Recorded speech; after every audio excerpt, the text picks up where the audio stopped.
بسم اللہ الرحمن الرحیم۔ قبر کی پہلی رات۔ حضرت علی رضی اللہ تعالیٰ عنہ کی خدمت میں ایک شخص حاضر ہوا اور پوچھنے لگا کہ اے امام علی، قبر میں انسان کی پہلی رات کیسے گزرتی ہے؟ تو حضرت علی رضی اللہ تعالیٰ عنہ نے فرمایا کہ میں نے اللہ کے رسول صلی اللہ علیہ وسلم سے سنا ہے کہ انسان کی سب سے مشکل رات قبر کی پہلی رات ہوتی ہے، جب دوسرے انسان، اس کے دوست، عزیز و اقارب، رشتہ دار اسے دفنا کر چھوڑ کر چلے جاتے ہیں تو وہ انسان روتا رہتا ہے۔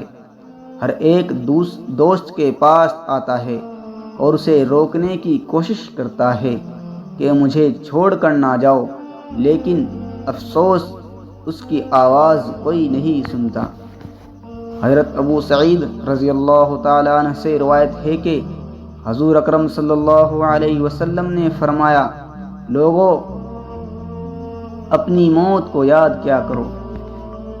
قبر ہر دن اپنے مردوں سے اعلان کرتی ہے کہ میں غربت اور تنہائی کا گھر ہوں، کیڑے مکوڑوں کا گھر ہوں، مٹی کا ڈھیر ہوں۔ جب مومن کو دفن کیا جاتا ہے تو قبر اسے مرحبا کہہ کر خوشخبری دیتی ہے کہ میری پشت پر چلنے والوں میں سے تو بڑا محبوب تھا، آج میں تیری ہو گئی اور تو میرے پاس آ گیا، آج میرا احسان دیکھ۔ یہ کہہ کر قبر کشادہ ہو جاتی ہے اور جنت کا دروازہ کھول دیا جاتا ہے، جہاں سے اس کو تازہ ہوا آتی ہے۔ حضرت ابو ہریرہ رضی اللہ تعالیٰ عنہ کا بیان ہے کہ حضور اکرم صلی اللہ علیہ وسلم ایک جنازے میں شریک تھے اور میں بھی آپ صلی اللہ علیہ وسلم کے ہمراہ تھا۔ آپ ایک قبر پر بیٹھ گئے اور فرمایا یہ قبر ہر روز بآواز بلند کہتی ہے کہ آدم کی اولاد، تو کیوں مجھے بھول گیا؟ کیا تجھے یہ معلوم نہیں کہ میں تنہائی کا گھر ہوں، غربت کا گھر ہوں، وحشت کا گھر ہوں اور کیڑے مکوڑوں کا گھر ہوں؟ مگر اللہ جس کے لیے کشادگی کا حکم فرمائے گا اس کے لیے کشادہ ہو جاؤں گی۔ اس کے بعد آپ صلی اللہ علیہ وسلم نے فرمایا، اے قبر، تو یا تو جنت کا چمن ہے یا تو پھر آگ کا ایک تندور ہے۔ حضور اکرم صلی اللہ علیہ وسلم نے فرمایا کہ مردہ جب قبر میں رکھا جاتا ہے تو قبر اسے کہتی ہے، اے ابن آدم، تو ہلاک ہو، تجھے کس چیز نے مجھ سے دھوکے میں رکھا؟ کیا تجھے معلوم نہ تھا کہ میں کیڑے مکوڑوں کا گھر ہوں؟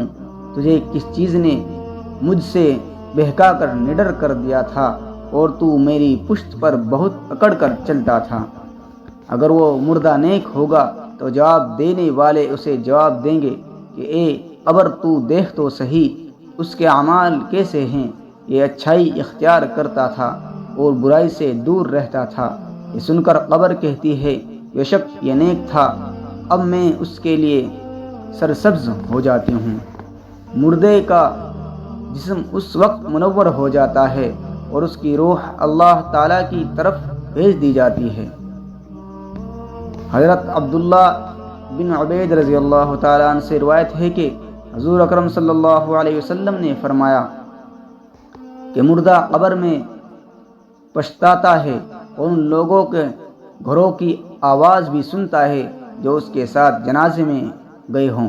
مردے سے اس کی قبر کہتی ہے کہ ابن آدم، تیری ہلاکت ہو، تو نے میری تنگی، بدبو اور کیڑے مکوڑوں کا خوف نہیں کیا، اس لیے تو نے ان چیزوں سے بچنے کے لیے تیاری نہ کی۔ بداعمال مردے سے قبر کہتی ہے کہ تو نے میری تاریکی، میری وحشت، میری تنہائی اور تنگی، میرا غم تجھے یاد نہیں رہا۔ اس کے بعد قبر اس کو جکڑ لیتی ہے اور فرشتے اس کو ہتھوڑوں سے ایسے مارتے ہیں کہ اس کی پسلیاں ادھر کی ادھر ہو جاتی ہے۔ پھر دوزخ کی کھڑکی اس پر کھول دی جاتی ہے اور وہ مردہ حشر تک اس عذاب میں مبتلا رہتا ہے۔ مرنے کے بعد ہر مردے کو صبح اور شام اس کا ٹھکانہ دکھایا جاتا ہے۔